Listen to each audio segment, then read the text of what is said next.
baby.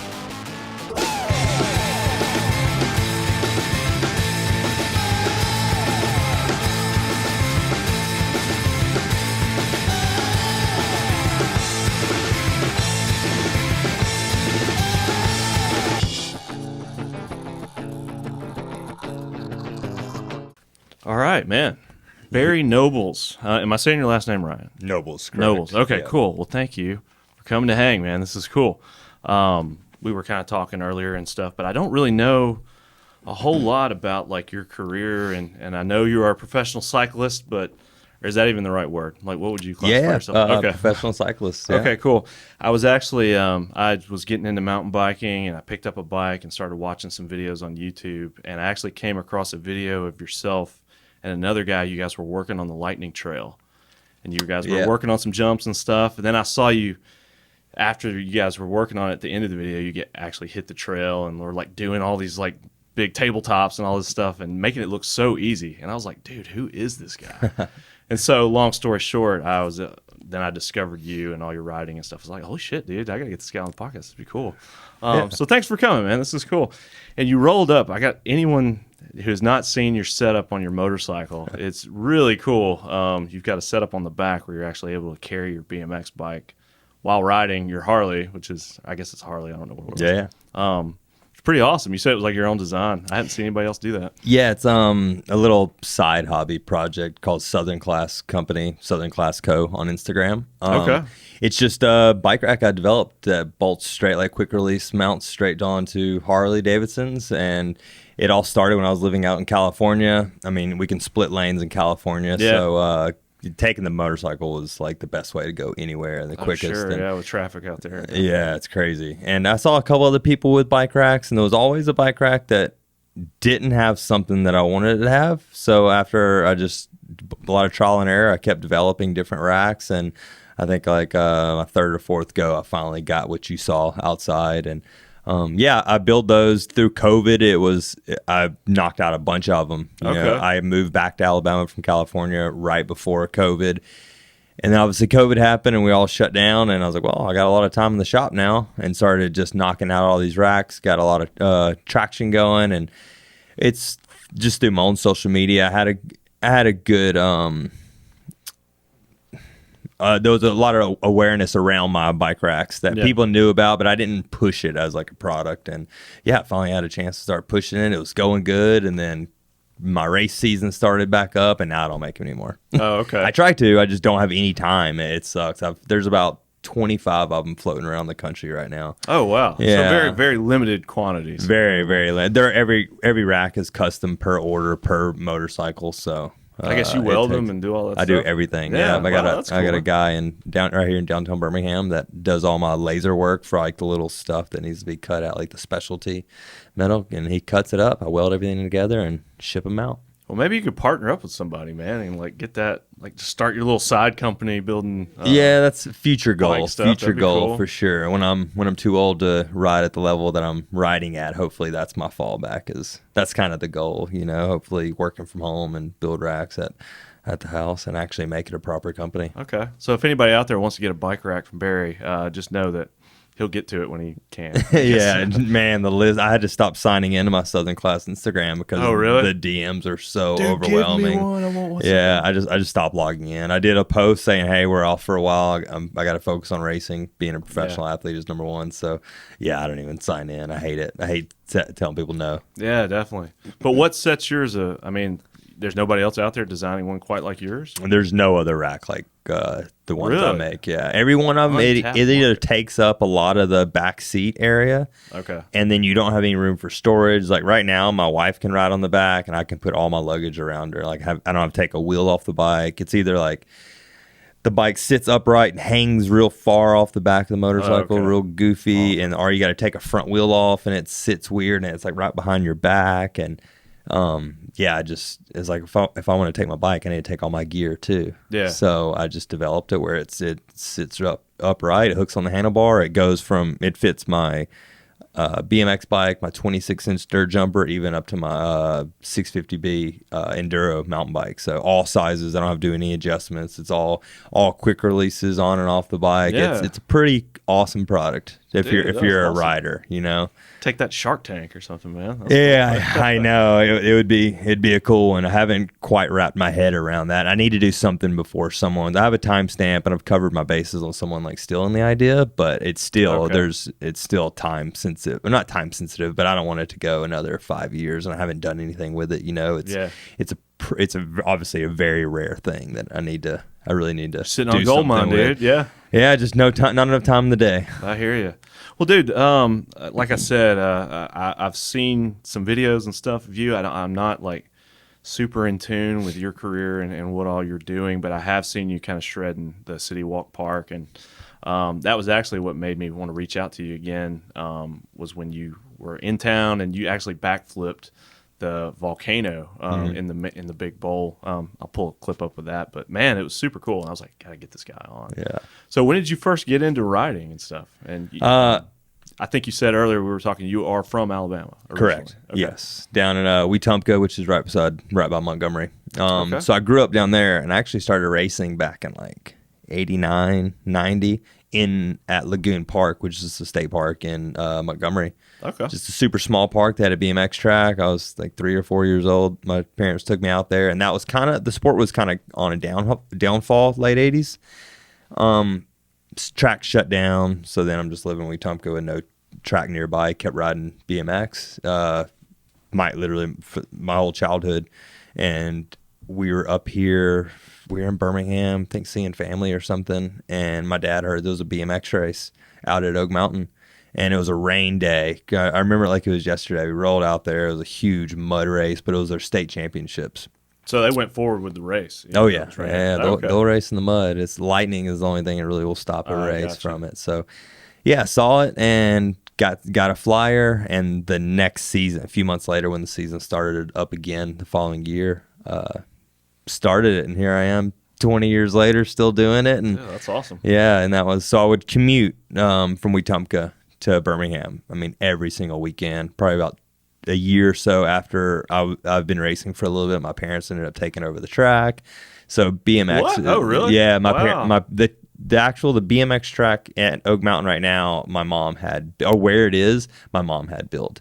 Okay. It was originally over by the golf course more, and it was like right by the lake. Now there's just a big, if you go ride mountain bikes, you go out to the north or the south trailhead, I think it is. You'll pass like a little grass area right on the water. They do a lot of CrossFit stuff. The BMX track I started on used to be right there. Yeah, I remember. And then they wanted to move it over in the park. My mom was the one in charge of everything, so she had it moved to the park that it's the spot that it's in now. And Yeah. So my understanding is that the BMX track is actually separate from the state park, kind of like Flipside Water Sports. Like basically, it's an entity within the park in some capacity. Right. So Yeah. I don't know if you're going to race, do you just get into the park and just go race, or how that works? But they said that I was talking to somebody and they were like, yeah, the track hours are actually different than the park hours. Yeah, I It's mean, maybe in some capacity. I mean, you can only get in if the park is open, right? Right, But right. yeah, you just pay to get in the park, and then the track is its own separate thing. I mean, Oak Mountain is still super helpful. Sure. With the park, they help out a lot, donating equipment. They're great to work with. So it's separate business, I guess but you'd it's say. But it's not maintained by the Oak Mountain staff or anything like that. not at all. Okay, I got I think they'll like cut the grass around the outer edges, but inside the fence is purely Oak Mountain's job, or Oak Mountain BMX's job.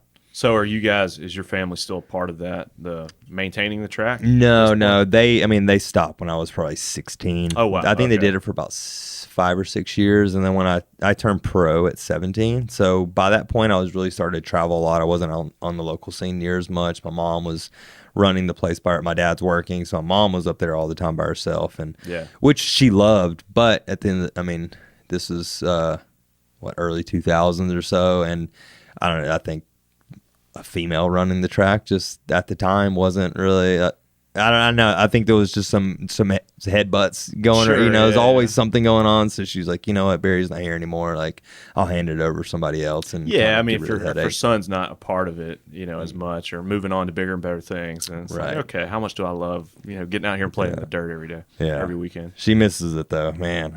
I wish I could build her a track down in Wetumpka. There's one in Prattville that she can. It doesn't really. It does well, but it's not as big as Oak Mountain, and she just doesn't have the time. But man, I hate it when I know she has the passion for it like I do. Well, that was my next question.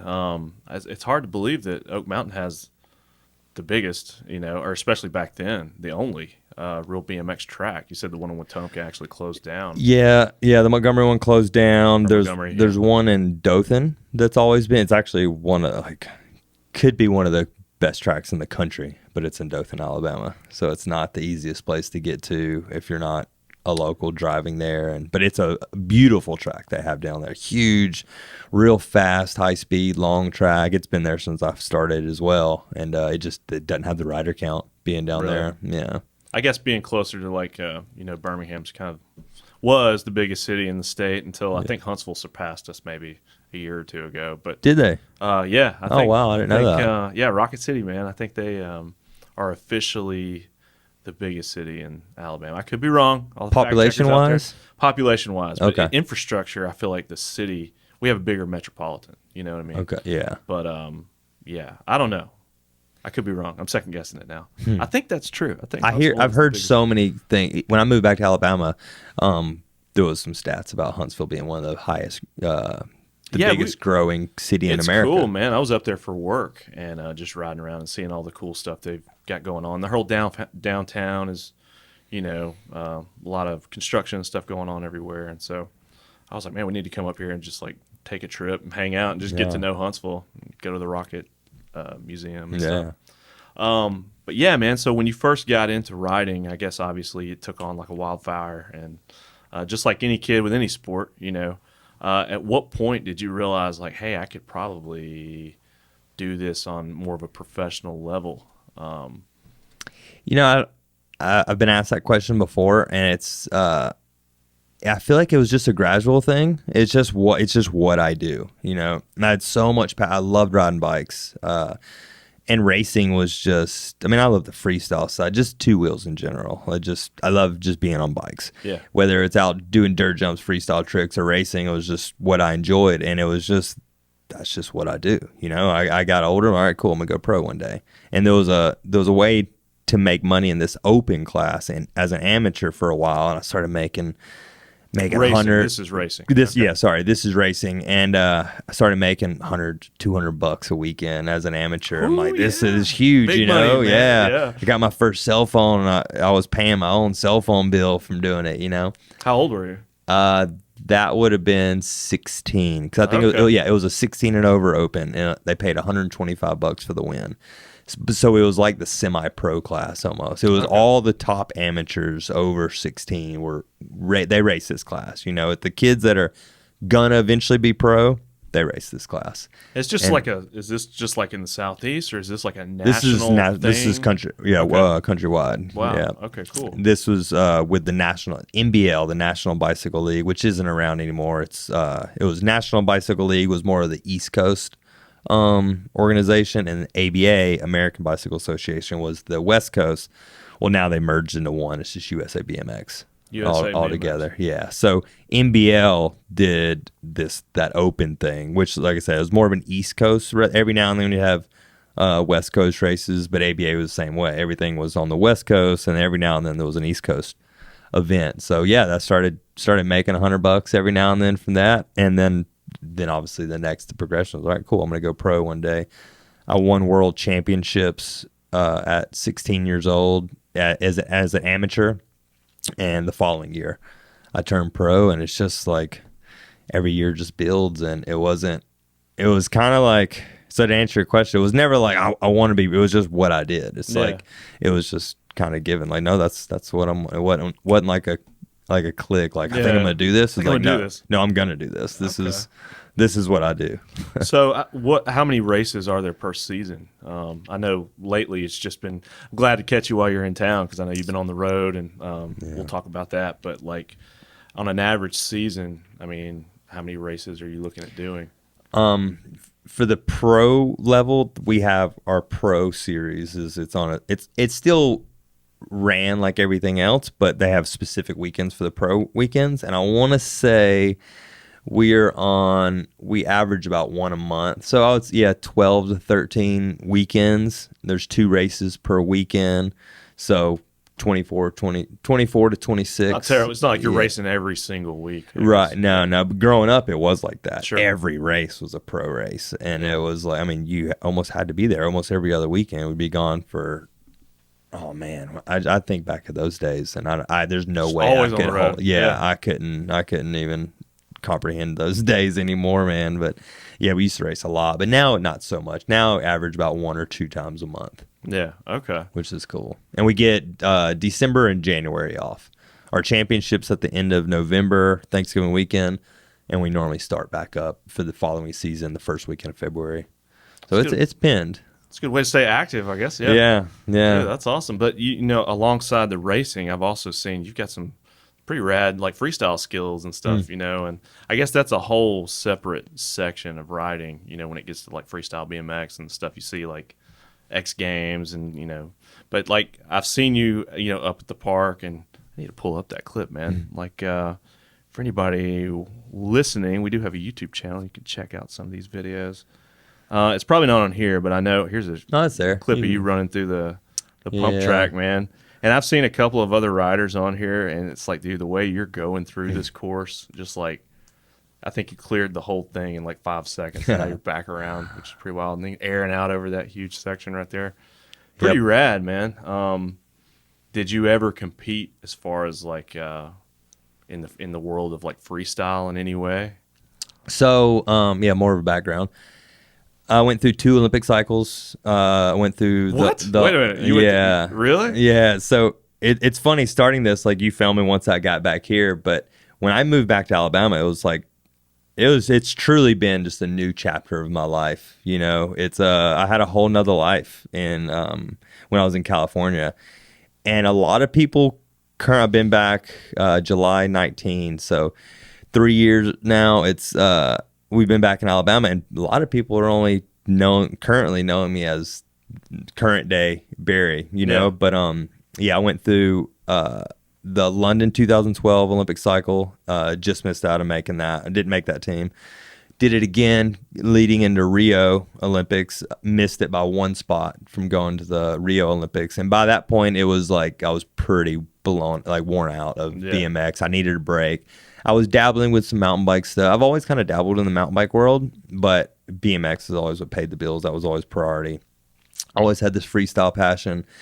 So I started doing an event called Speed and Style in the Crankworks series, which is a worldwide mountain bike series. And so it's like racing. They call it dual slalom. So it's like head to head. You're on your own course, matching courses, but it's a head to head. And then you throw a couple ramps in the middle, and you have these big trick scores. So I started from having my passion for freestyle. I was like, well, you know, this is a perfect discipline to fit my personality. We got racing and we have tricks. There wasn't many people doing both. Yeah. And I started putting in a lot of effort after that. After the 2016 U.S. Olympic trials is when I stopped, which was like summertime. I didn't stop. I'm taking a break from BMX. Didn't really know where I was going to go. I just needed a break, and I'm going to go ride, do these other passion, check these other goals I wanted. Yeah. And so I'm doing freestyle. I'm putting all the work in. I had this huge backyard in California. I was just in a little cul-de-sac, but I had a huge, like these ramps and a big like padded landing area. And now it's a buddy of mine from the Nitro Circus bought that house, and Monster Energy like built it into a full skate park. I was there a couple weeks ago, and it's a pretty amazing setup now.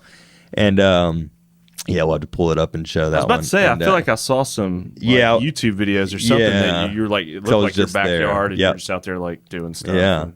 So I started. Wild. Yeah, so I started doing all the trick stuff for mountain biking, and then I had an opportunity to do some just BMX dirt jump stuff because my childhood dream. So many sections of riding, I guess. There's disciplines all over the place, especially, and then when you're an athlete that tries to balance it all, it's pretty tough. Ooh, but dude, yeah. Yeah, growing up, X Games was like I said, I missed out on Olympics, but the Olympics was never like the childhood dream. It's just like, okay, BMX got introduced into the Olympics, so all right, we're doing that now. But it wasn't like the childhood passion, not to take away from it by any means.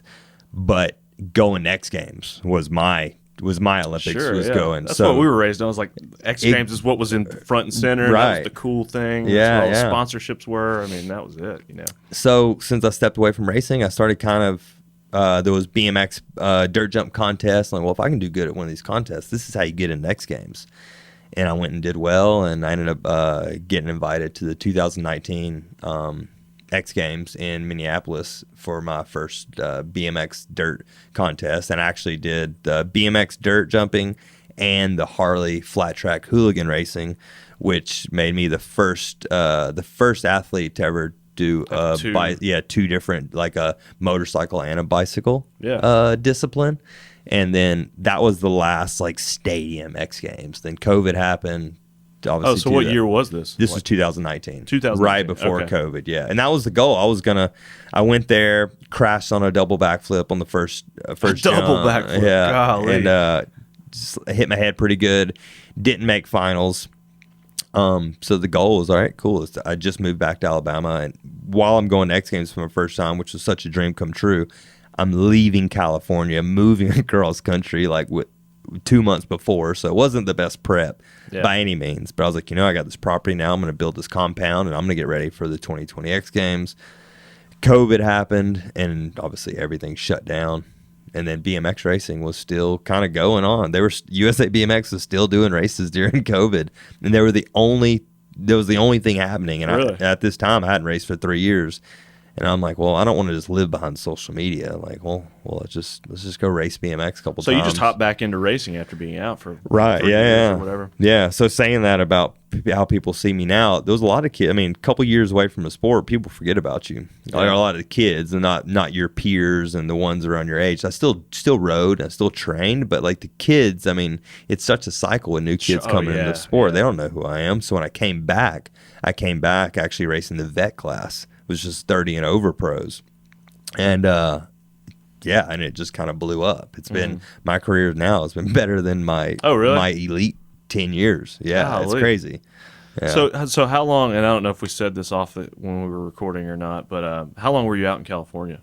I moved to California in April 2009, and I left in April 2019. So just right at May. 10 years. Sorry, I left in May. Yeah, right. Yeah, just maybe we said that earlier, but yeah. So during those 10 years, you were mostly pursuing racing at that time? Yeah. Okay. But it's funny. One of my best elite seasons was my last year living in Alabama. That I didn't have the competition to ride with. Like, I had the self-motivation to ride at that level, the elite Olympic level of BMX racers. I won the most elite wins I had was that year. I was up for the national title, and just it kind of came on my shoulder. A lot of weight came on my shoulders really quick because I just started doing really well. I spent a lot of time in Florida. Florida's got a really good BMX racing scene. Okay. So I was racing. So that was where my competition was. So at home, I didn't have that competition, but I just started doing really well. Like, okay, I've made it. Like I'm a top pro now. I'm winning all these. I'm winning the biggest races in the world, and I had an opportunity to go to California for the World Cup. It was right after the Beijing Olympics, which is the first Olympics for BMX. The next year, they're all right, cool. Who's the next on the radar? Who can we start developing from 2009 to 2012 for the next Olympic run? Well, I was winning races. I was winning those races during 2008, but the guys who go to the Olympics already kind of established. They were already there, yeah. And so I was kind of like one of the guys next in line, and got invited to California for a training camp because the first World Cup was in Copenhagen, Denmark. Okay. And I was in South Florida when I got that email, and I packed up everything. You're like, I'm coming, man. Yeah, Let's do this. I packed up everything down there, drove 12 hours home, unpacked, repacked, left to California the next day. Packed the whole car. I wasn't moving there. It was a 2-week camp that I got invited to the Olympic Training Center in Chula Vista, California, and dude, I took everything. Like I was moving. Like I took everything I had at 21 or whatever. Yeah, it probably wasn't much, but yeah, I threw everything in my little hatchback car, and you're like, I'm just going to go out here for the time to do this training. But you didn't really have the idea like, okay, I'm going to relocate to California.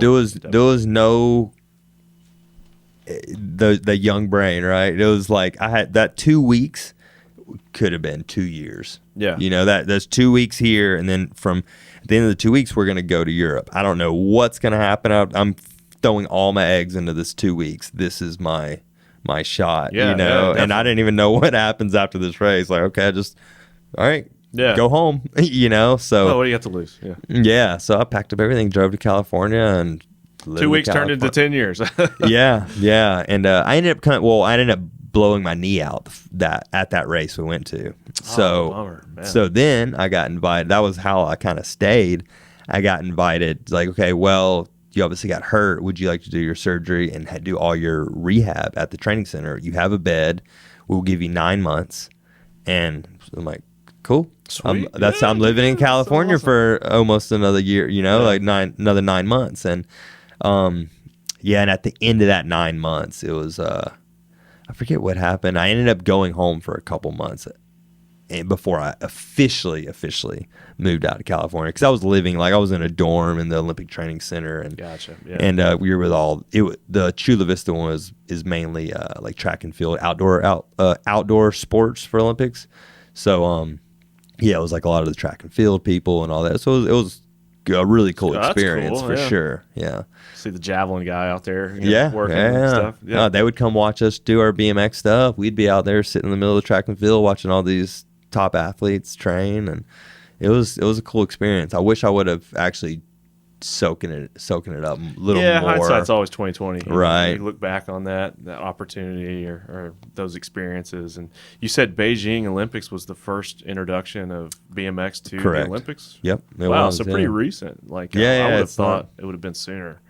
Yeah, we have four runs now, which 4 runs, it seems so long. The Olympics, there's every 4 years. Yeah, it seems like a longer time, I guess. But I would have thought, like, cycling in some capacity would have been part of it a lot sooner, especially the racing, Yeah. Skateboarding's obviously just recently been introduced, and more of a freestyle type. Was it just racing, or were there all the different elements? So when skateboarding came in, freestyle BMX came in as well. So we had Beijing, London, and Rio was just as far as BMX was just BMX racing, and in Tokyo, all the more action sports started coming in. Right. Okay. So that's awesome, man. Yeah. So did you ever attempt? I know we've talked a lot about the racing side. Did you ever try to make, besides your appearance at the X Games, and you said you did like a double backflip, and that's how you wiped out? Yeah. How does one train to do a double backflip or any of that? It's pretty wild, man.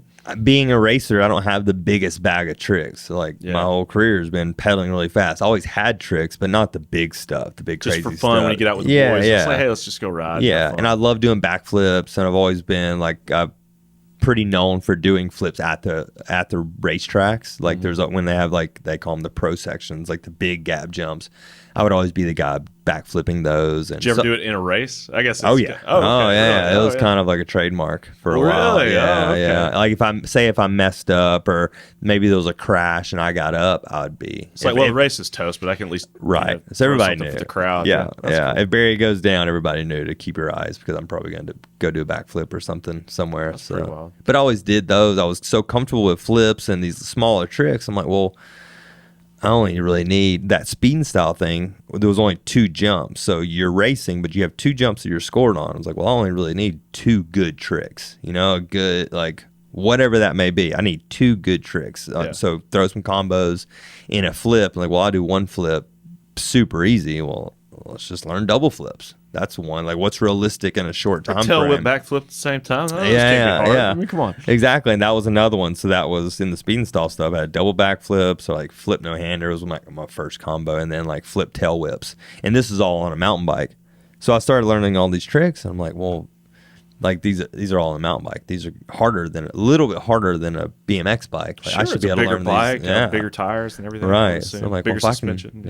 So I was like, well, if I can learn these on a BMX bike, then maybe I'll have a chance to go to X Games, make it to X Games. In the qualifying events they did, they call them the the triple challenge. It's at Supercross. They do it in like before a super, like the motocross races. Yeah. They'll do them out in the parking lot, out in the pits. So it was like 3 stops: Anaheim, one in Colorado, and one in Texas, I want to say.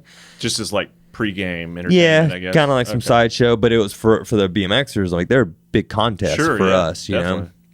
And you're at Supercross, right? So we all you win a contest, and it's like, okay, I'm gonna go watch whoever the. That's the level we all want to be at, anyways. We all just want to be Supercross riders, and so yeah, I'm like, and those are only 2 tricks. I'm like, dude, all I need is 2 tricks. 2 tricks, I could qualify good and have a chance to go into X Games. Yeah.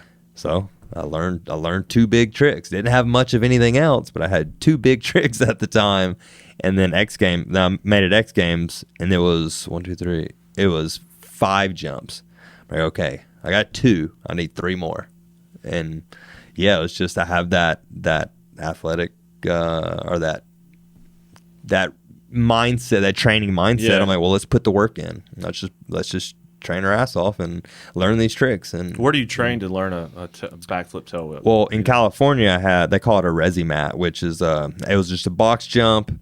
Is that big mat they put on it? It's like you can still roll away, but it's still softer than landing on like dirt. Yeah, and it's like slick plastic, so when you fall, like slide. Nothing. You just slide and it absorbs it, and it's sitting on top of mattresses. Okay. Mattresses are like the number one because they're have those springs, like older ones. And so I had that in my backyard in California. That's where I learned that. Well, right before X Games, so I was like, well, if we're gonna move, we need to do it now because I need time to train. So I ordered an airbag. Like it was a landing, but it just inflates up into an airbag. So kind of the same thing, but a little different. So I just had 1 jump in the backyard, my new place here in Alabama, and you're just out there wearing it every day, just wearing it out. I was so padded up just in case because I didn't want to get hurt so close to X Games. Yeah. But I had to learn these tricks. I can't go there and just be like, oh, this racer made it in and can't even hold his own, you know. And yeah, just being in the backyard and just sitting it. I mean, I was doing double backflips on repeat 3 times a week. Like, I mean, it was a proper training program to learn these tricks and put the riding in. Yeah, man, I can imagine just the mental battle too of like maybe you land your first 3 tricks and now you've got 2 left to go. Just the anticipation building. Like, shit, am I actually going to get this full run in? Yeah, get all my tricks in without wiping out. Yeah. How far did you make it once you qualified for the X Games and actually got invited to go? Do they have qualifiers once you get there, or do you're competing? How many did we have? I want to say there was only because they got to whittle down 12 to 15 riders that get invited to X Games. Okay, and it starts with those 12 to 15. Top 3 from the following year or the previous year are automatically in finals, okay. But finals only qualified 8. And I wrecked on that double. So our first run, double backflip, the first jump. I didn't know how to deal with that pressure. When you're on that roll in, like, I mean, I've had so many pressures in racing, but when you're on the X Games stage, there's a camera in your face. The camera's in in face. Dude, it's wild. That is crazy. Me being a racer, like, I naturally have more muscle mass than a lot of the freestyle guys because my whole background is racing, powerlifting, and all this. So I'm a pretty strong guy, especially compared to like the freestyle guys who are a lot more got a lot more movement to them. A lot more limber. That's the word I'm looking for. A lot more limber, and not saying they don't train at all. They're just different body types. Yeah. So I naturally have a stronger pump than a lot of the freestyle guys. So a lot of the guys are like pedaling, like taking a pedal on top of the rolling and dropping in.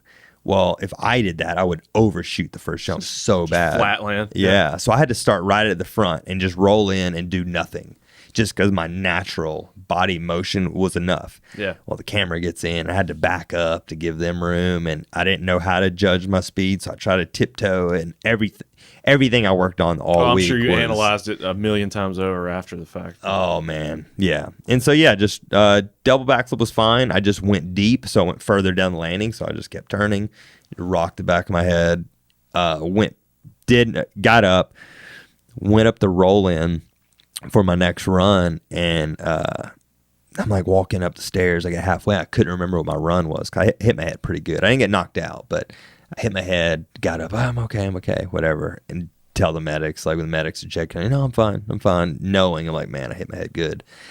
go up the roll in, and I'm like, I don't remember what my run was. I have no idea. Like, I know where I'm at. I know this course, but I don't know what my tricks, what I plan, because you got to plan out your run, you know? So I was yelling down to one of the other competitors that I trained with, and I'm like, what's my run? Yeah, he was the only one that knew my run. I was like, Ben. And he came up, he reminded me, and dude, it's a lot of that whole next run was a blur. Did you immediately do another run? Or did they give you a minute? It was probably 10 minutes later. I still had the other guys went through, and then they get on the second round, and landed a double backflip, but it still went a little low, had bad speed for the next one, so I missed a trick on the next one. The second trick was a double tail whip, and not being under that pressure, I just kind of froze out, missed the first, so missed the second trick, so I'm going to the third one, thinking, I just ruined my run, still double whip, miss a pedal, and then get around the turn, jump out, and the last jump was a 360 bar, like a cork 720 they call it, or a 360 backflip's got two names. I did that, just tagged and fell over. So I actually crashed twice, but it was the pressure. I didn't know how to handle the pressure, and it was a huge learning curve. Yeah, man, I can understand that. I get nervous just watching. I feel like I was watching some BMX freestyle. YouTube just pops stuff up. It's crazy.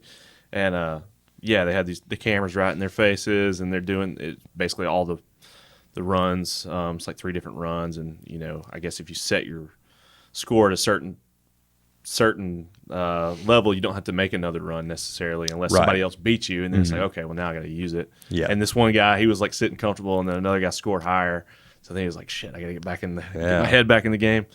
And man, I think I've seen some guys do that corkscrew that you were talking about. It's like you're spinning 360 while you're doing a backflip. Dude, it's wild. At the same time. It was a wild one. Dude, how do you not get vertigo? Learning that trick was such a headache. If I had to go do one right now, I don't remember how to do it. Like, it's such a... You have to do everything so right, or you'll come in sideways or high. Like, it was weird. It was a fun time, though.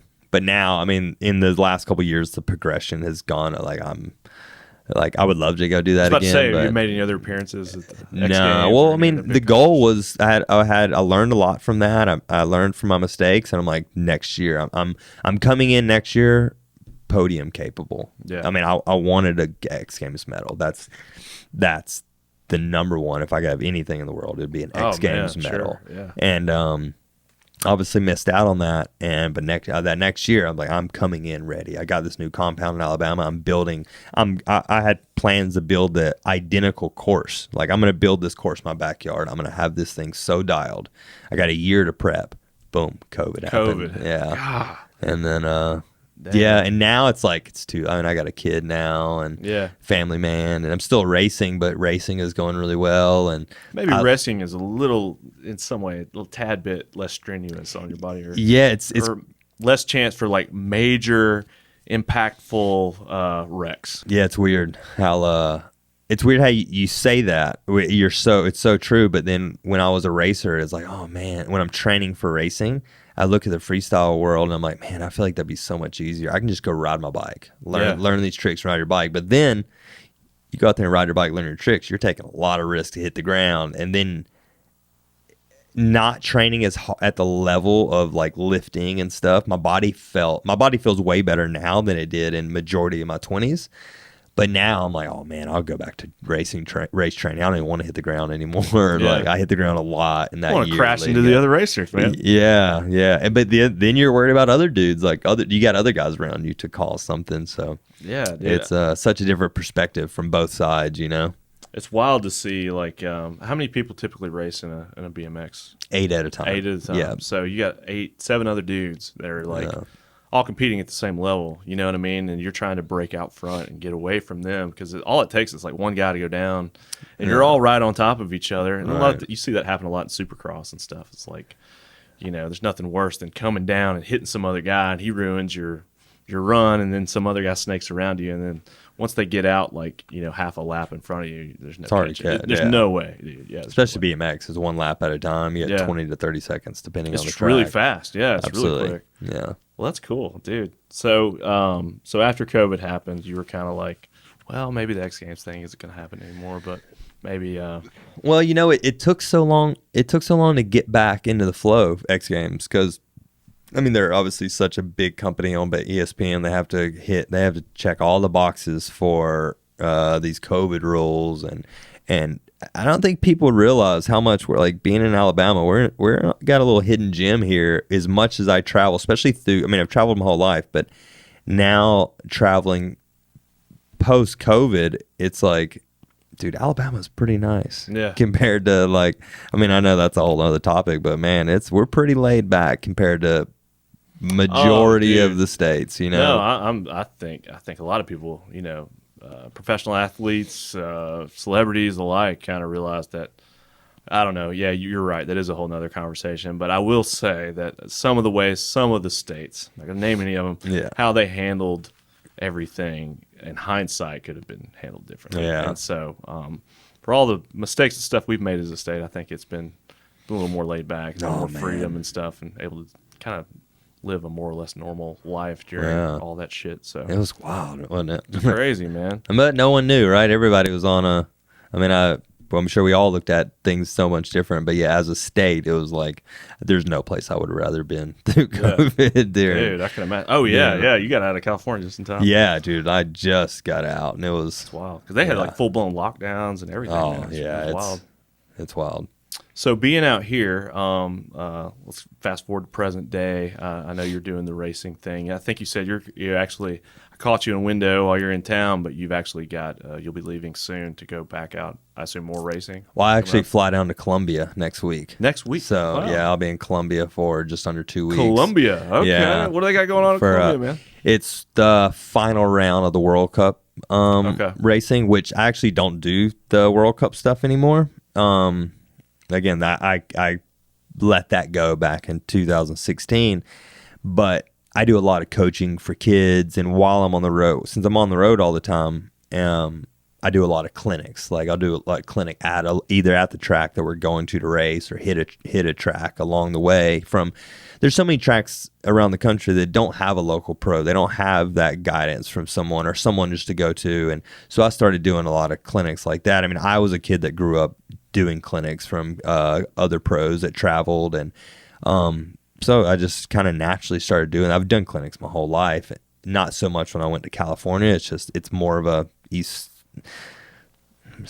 How do I say that? Like it just doesn't have. It's not as easy to do clinics out west as it is east. Okay. In the south, it's just smaller. I'm sure it's where I was in California because a lot of kids are very appreciative of the clinics, no matter where we're at. But anyways, I do a lot of those on my YouTube channel. I do a lot of how-to stuff because as much as I love doing the clinics in front of people, I mean, you know it. I mean, social media can reach so many more people. So, sure. Yeah, I started how to do a double backflip. With yeah. So okay, yeah. So you're out there like showing kids how to do tricks. Yeah. So I started doing a lot of that stuff, and then I'm traveling.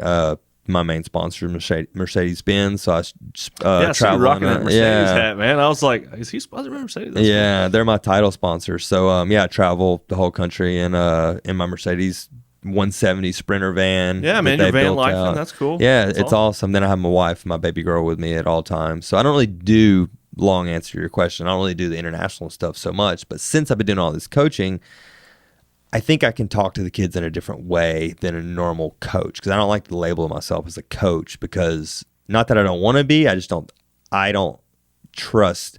I feel like I have a little lack of knowledge to be a coach. I can teach you how to ride a bike. I can give you a lot of those basics, but what a coach gives you the training program and a set schedule, and I don't know how to do all that stuff. But anyways, USA Cycling reached out to me, asked me to be involved with one of their World Cup camps.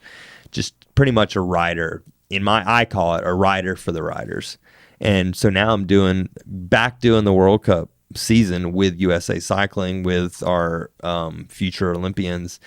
But I don't have to race now, which is nice. That's cool. Like I can sit back and be a fan and help these guys out. And so that's what Columbia is. I was in Europe a couple months ago for Dude, that is awesome, man. Yeah, you don't have to risk breaking your neck anymore. So I used to go all these races stressing out the whole time to race myself. Now I can just fly down, no stress all week, help out the other guys, never have to get on the gate worrying about who's going to take me out. So it's a cool opportunity. I always thought it'd be super cool for something like the X Games or any kind of professional sport to be like on the commentating, just like talking about the sport and stuff. That'd be cool. But yeah, man. So are you racing at all these days? I mean, I think you Oh, said yeah, you were. yeah. You No, just got I'm- off Yeah. a time on the road. And We stuff. just got back from Louisville, Kentucky. I'm actually up. So when I came back, I started racing the vet class of the 30 and over Okay, pro. and you said you're doing better now than you've ever. Yeah, done in I your mean, career. sponsors, just everything as a package is great. I'm Yeah. not in that highest pro class, which I know I'm still right at that level. Not gonna go win that class like I do in the vet class, but I'm 35 years old and I don't really, I have zero interest to be getting on the gate with a 20-year-old that's trying to make a name for Just trying to, himself. like, Because I know really- what, yeah, I know what that drive is like. I know what that fire is like at 20 years old being in the pro class, and I don't want to be on the wrong side of one of those elbows. Ooh, And yeah, dude. but I still look at myself as that athlete. I mean, it's still ego. I still look at myself as a pro BMX racer right at that level. When I do mountain bike events, I still ride the elite and the pro class.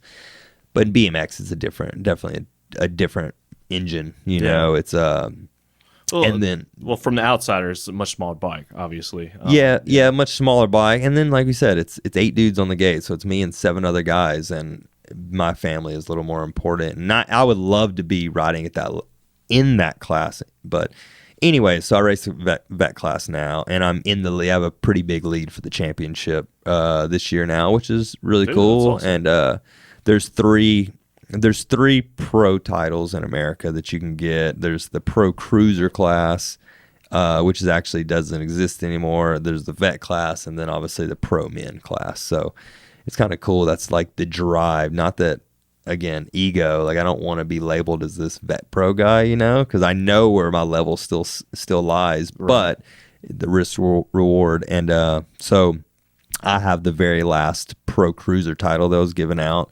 Now I have a good shot of winning this vet pro cup. So it's like, oh well, that's 2 out of 3 brought back to that'd be cool. Alabama, which I don't even think any of them actually exist on the East Coast. I don't think any of them exist east of Texas. Really? So if I can get 2, so coming to the end of this year, have 2 of the 3 main pro cups would be cool. And That'd be awesome, dude. yeah. When is that? When does the season wrap? I mean, how many more November, races? Okay. Thanksgiving weekend. So I go to Columbia next weekend in a coaching role. I come back on a Monday, turn around and drive to Tampa, Florida Tuesday for the next race. You take a max amount of scores in the grand, so you can only win 8 races, and then so after that, I won my 8 races 2 or 3 races ago. So now I've been racing just to keep other people from winning, just to Really? keep my Oh, just points to keep your lead points high. lead. Yeah. So So it's defensive racing at this point. You're not right. really. Yeah. Okay. I gotcha. Exactly. That's So cool. we have Florida coming up, and we're getting closer and closer to the Grand Nationals, which is our championship. And when there's Florida, and then California has an event, which I'm probably not going to go to the California one. I'm just going to use that as a good training block. That gives Okay. me a little less than 2 months to train to make sure I'm at my peak for the championship. So And where's the championship held? Tulsa, Oklahoma. Tulsa, Oklahoma. Yeah, which is Okay. actually the new headquarters of USA BMX. Good center hub for everybody to kind of Yeah, that's fair. Yeah. More centrally located. not much going on in Tulsa, but it's a cool town, especially with that. I mean, they have one of the most beautiful probably one of the best tracks in the world. Well, I wouldn't say world, but one of the best tracks as far as it's a little more tamed down. That's why I don't label it best in the world. But the place is beautiful under a huge arena, so you ride year round. Oh wow, okay, Yeah, that's awesome. it's really cool. They put a lot of money into that, and it's huge for the sport. So it's Do you cool to see. travel to do a lot of your training, or do you do a lot of that in the state? I Where do you train? I try to do it at home. That's why I bought my property out where Okay. I'm at, just because I want to do everything. I'm a homebody. As much as I'm out on the You road. got a nice I place, man. Anybody that follows your Instagram account, you post some stuff where you're just like mowing grass. And, Yeah, it's kind of yeah. cool. And it's like, man, I think that's rad. Having like a big piece of property and kind mean, of just it's cool. have some space to yourself, but Yeah. also I guess you have your own track and stuff out there where you Yeah, can train. part of not being home enough, it's I have the goal is to build a track. One's already started, but I haven't even ridden any of it yet because it's just time. The summer is so busy for me. So Yeah. man, I'm really looking forward to the off season. I wouldn't mind another global pandemic right about now. Give you some downtime. Just Yeah, I to think a be lot of home people- for 6 months. Yeah, a lot of people took advantage of that. So do you ride I mean, will we see you up at Oak Mountain? Yeah, Good so bit? every Okay. Tuesday I go out. So after this, that's why I brought my bike with me today on the Harley. Okay, I'll head to you're Oak heading up. Mountain and get my Tuesday training in. But yeah, I really just do that. Just I go to Oak Mountain and do all my training at home. That way I can just being home is my vacation Sure. nowadays as much as I'm gone. So Well, you said your wife, I guess she travels with you mostly. Is that? oh yeah, Is that what? they go everywhere with me. So That's yeah, super awesome, man. grateful. Yeah, so you can take your family with you and stuff. Because I know a lot of professional athletes, maybe not have that luxury, and missing their families, Yeah. a lot. So that's a big sacrifice to pursue something, especially like racing in any capacity, where you're just traveling the country or the world, you know, pursuing a title or something like that, and all Yeah. the time you're missing being home. So you say you train on Tuesdays and stuff, and I want to go back to an earlier point that you made, that you said you were going to Florida kind of in your earlier days because the competition was more in the Florida scene than it was in Birmingham. Have you seen the scene? It's a two-part question. One, have you seen the scene in Birmingham change in any way as regarding like BMX or people coming up in the sport? And two, when you go to train, how do you push yourself to like be better? Do you have like some dudes you ride with that are pushing you to be? Are you just doing like time trials against yourself, or I mean, what does that look like? It's so the training part.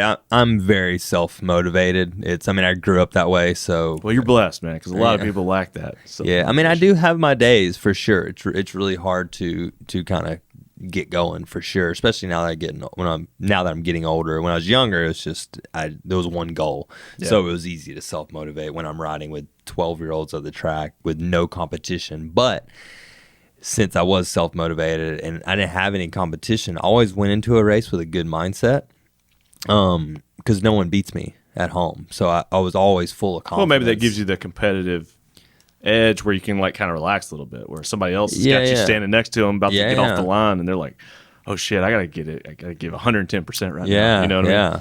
Maybe Yeah. I don't know. Absolutely. No, it's. I mean, when I moved to California, I was actually my best year was my last year in Alabama. When I moved to California, like, oh, you got to be there. You got to have this competition. And I mean, I would go to the track twice a week, and then I would have your Olympic medalist, your New Zealand Olympian.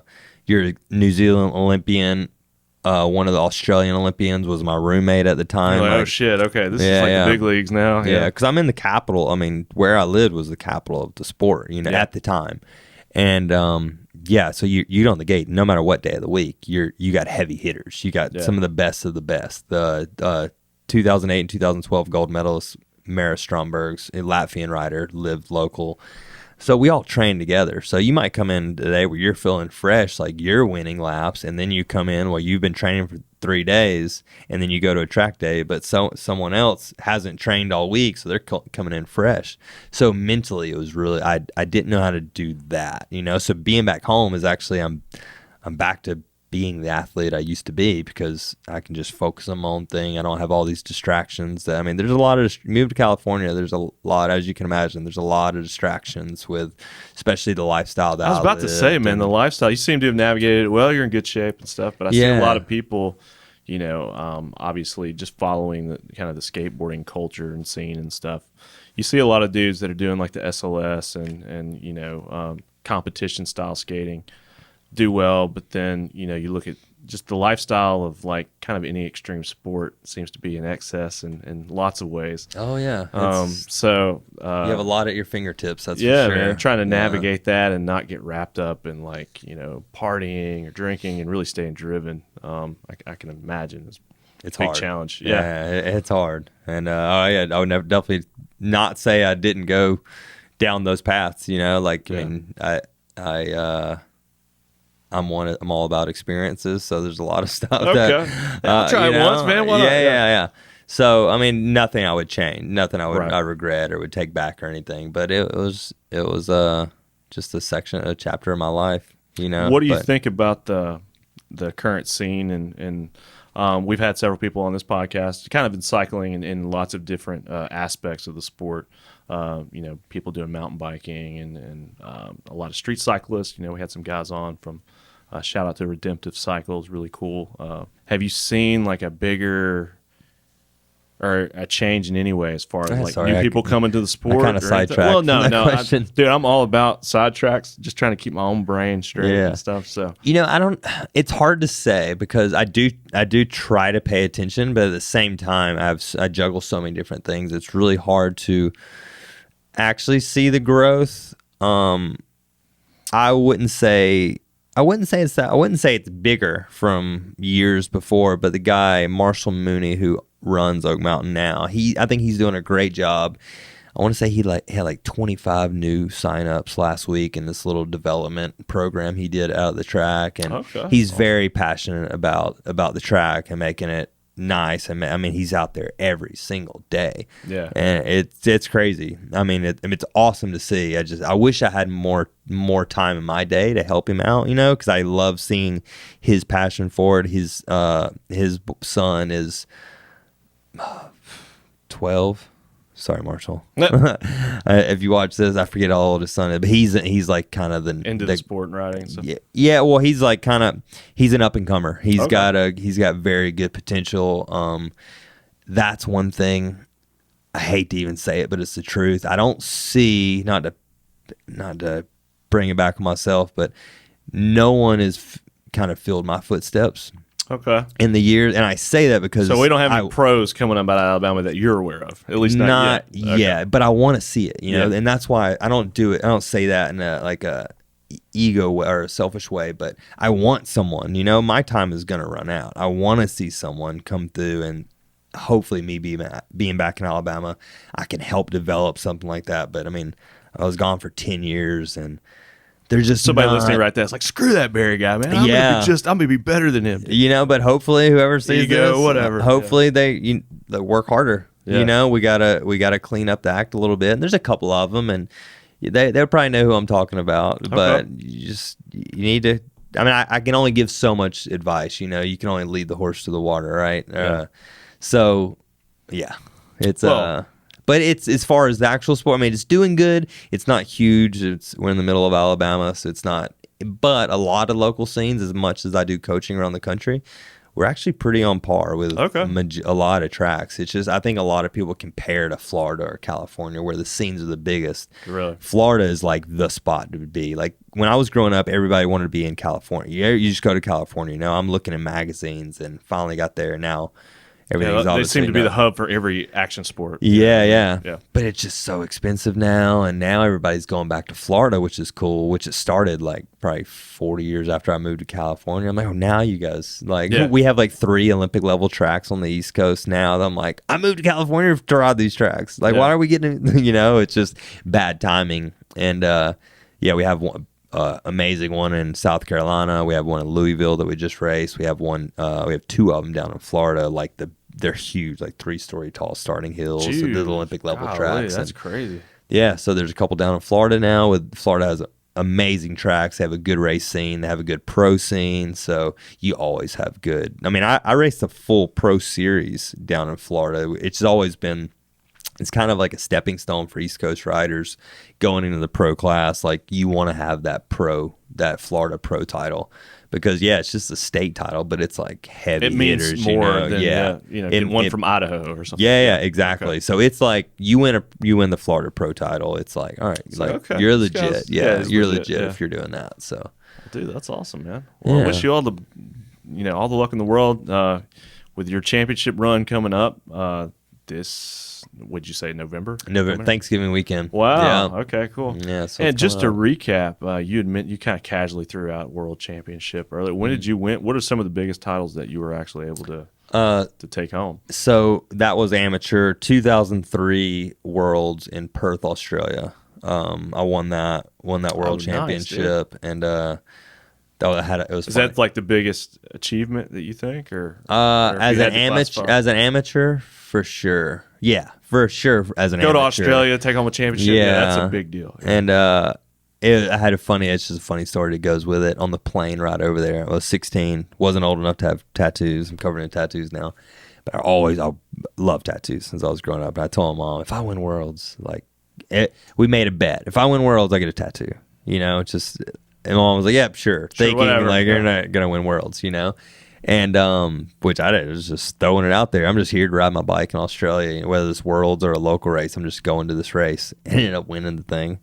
Came home, got my first tattoo at 16 years old at some guy south of Pelham, with the heart. one eye. Okay. Yeah. I was actually I have the mom heart. Oh yeah, I do too, man. Yeah, I got the mom. Yeah, there you go.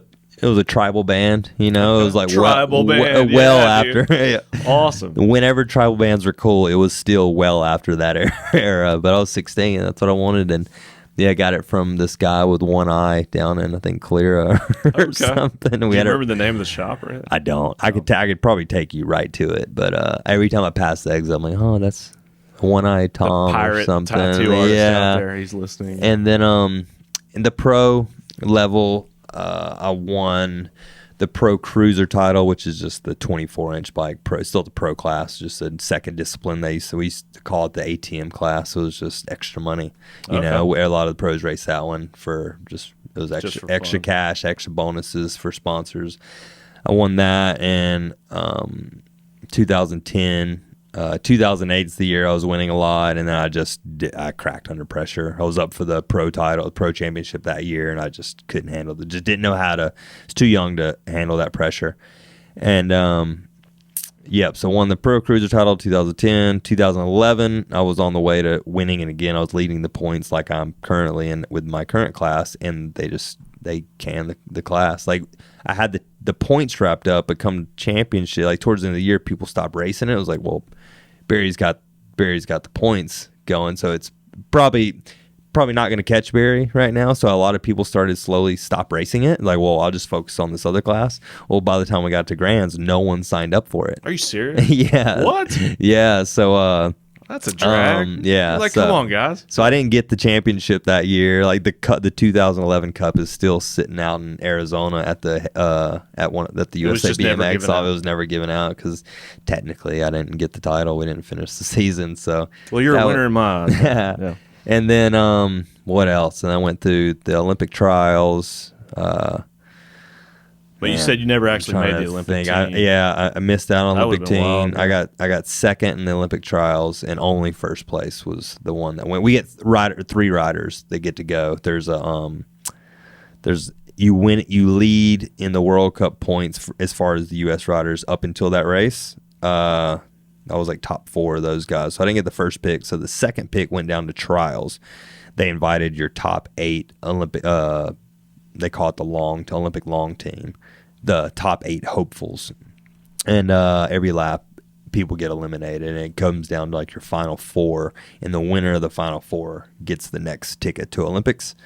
And I got second behind Corbin Schirra. Yeah, but I look back now, and it was a good way to step away from it because I was the guy that always had all these distractions. Like I did mountain biking, I did the freestyle stuff. I just wanted to experience all this stuff in racing. This stuff that I didn't have growing up in Alabama. I had my little yard with some jumps down in Wetumpka, and I had Oak Mountain, but I always wanted to do all this stuff I see in the magazines. So when I got to California, all this was at my fingertips. Like I need to experience all this while I can. Yeah. So I didn't have that 100% focus to go to Olympics, but the guy like Corbin Schirra, he is one of my favorite riders to watch to this day. But he puts 100% focus, so he definitely deserved to go to Olympics over me. And then, like I said, I ended up a couple of years later, I ended up making X Games, which that was my I was completely fine with not making Olympics because my Olympics was X Games, and I checked that box. Didn't get a medal like I really wanted, but still got to compete. That's more than a lot of people ever get to do. Yeah, there's not many racers who have done. I mean, there's very few racers who have done that, been at that level of two different disciplines. Yeah, that's not many people do it anyway, so it's not like there's a big field. It's a very rare thing, but jack of all trades, master of none. But rather be jack of all than master of one. Yeah, that's cool. When you took that bump on the head at the Olympic or the X Games, did you ever get checked out after? I mean, did you have a concussion or anything? No, I'm sure I did. Oh, okay. I've had enough concussions to determine that was probably another one. That was my next question. How many, and not to go into too many gory details, but you said you did mention that hit. You mentioned blowing your knee out when you first moved to California. Any other major injuries or setbacks that kind of took away from? Oh, yeah. I mean, I got a bunch of screws and plates in my ankle, my right ankle. Do I even want to ask this question? I mean, I know you're crashing. You're a professional It's part of it. but yeah, that's part of it. I got metal in my ankle, blown out both my knees. I've had back fractures, which luckily were never worse than they are. I got metal in both my collarbones, wrist. Oh, God, dude, that's so crazy. Couldn't even list the amount of concussions that I've had. Yeah, I mean, my craziest one was first. I've had a lot of concussions, but it's very rare. I hit my head and get knocked out. It's always like I get up and boom, I lose. I don't know what happened, but I'm You're awake. conscious. Yeah, I'm conscious. Yeah. When I was 15, I actually hit my head so hard, I knocked me out and had a seizure on the track, and that was a tough one, especially on my mom. My mom was right there, and she's like, "You're done." Yeah, right. no, I mean she knew not to take. She couldn't take bikes away from me, and that was my outlet to life. That was just riding bikes, and it's cool to have supportive parents. Yeah, I couldn't have asked for better parents when it comes to that, man. It was super grateful, and we didn't come from money or anything, but they did everything they could to make sure I got to the races, and they knew that's. I played baseball too, but BMX was my once I got into high school, I wasn't bad at baseball. I'm short and stocky. I was catcher, and it was all right, you're either playing high school baseball or you're gonna focus on BMX. Yep, cool. Easy choice. Yeah, easy. I'm going to BMX. How much longer do you think you'll pursue it as far as on a professional level? I don't know, but I think about it a lot, to be honest. Like I said, I came back in this during pre-COVID. I didn't even see the finish line yet. It's I've still got these goals, and then go back to racing, and now training at the level that I'm training. Last 2021 season was COVID. They had that race, so it was one race. I'll just go race vet. It went really good. Let's race a full season. Season kicked back in 2021. Which is pretty fun. Enjoyed it. Won a bunch of races. Didn't win the title. Got second overall, but the goal wasn't. I ended up winning the pro of the year, which was the first vet pro to ever win that title last year. Wow. Okay. Pro of the year, man. Yeah, that's awesome. So that was really cool. That one. That's the fans' vote. So that one's super. That's a championship to me. It's because there can only be one champion, but there can be and 99.9% of the riders out there, they're not going to be champions in the pro class. That's just how it is. There can only be one. So I want to market to that 99% of riders, I was just that kid that just loved to ride the bike at it. And so, yeah, that's my market. So winning that award was super big for me. It meant a lot. So yeah, I won that. And then the YouTube stuff had all this good support. And and now here we are, 2022. I'm up for the title. I've put more focus into this year than I have any of my elite days, because I was always that guy with distractions, and I would do all this. I can never just put my head down and just focus for a year. It's I get a couple months in, I'm bored of racing. I want to do freestyle. I want to do this. I want to do that. I want to do that. I feel so that was the biggest. That's one of my biggest drives for this year. It's yes, I want to win this title. Focus. Yeah, but more to prove myself. I can be that champion rider, even though it's not the pro class. I just need to prove it to myself that you can get through a year. I mean, back in April, I started having to I had my one bad race this year. It was I was over it, and it's April. I'm like, dude, this is your problem your entire career. It was such a eye-opening experience having that weekend. It's you're doing what you did your whole career. It's April and you're over it. Stop. Let's just focus for 1 year. So that was a good kick in the ass. And then I went up until last weekend. I hit the starting gate and I got second in that race. And that was that would have been 5 weekends in a row, 28 laps undefeated so far. I just started no, you need to really focus. But man, I'm getting tired. Feeling it? Yeah. I'm feeling it. So, but I don't know. I have another contract. I have another year on my contract with pretty much all my sponsors. I don't want to step away, but I just don't realistically know what another year or two is going to hold. I mean, I turned 36 this year and I feel great. But I am noticing, the other day I'm laying in bed, man, my shoulder's just hurting and stuff like that. It's all that metal you got in there, man. Yeah. So it's not that I'm I'm going to go to this year. It's kind of I'm just going with the flow. Yeah. I would like to race. I would like to be the oldest dude out there doing it. Like holy shit, Barry just won actually the guy who won the vet title last year was one of the pros I grew up watching. He was 40, wow. 39 or 40. And dude, he's pulling. I don't know. That's incredible. Yeah, it was very impressive. So I don't know if I could make it that far, but it'd be cool to take that title from him and win it as the oldest dude. Maybe a year later. Yeah. Like I want the oldest one. There you go. But I don't know. It's just right now I'm just one season at a time and just seeing almost 1 month at a time, to be honest. That's really have to, because you probably get into your head too much. Like I know a lot of this is like a mental battle. You know what I'm saying? Yeah. As far, apart from like physical skills you need to race at a high level and stuff, but just getting it through your head, just being able to focus and dial it in, I know that's a struggle for a lot of people. So. Yeah.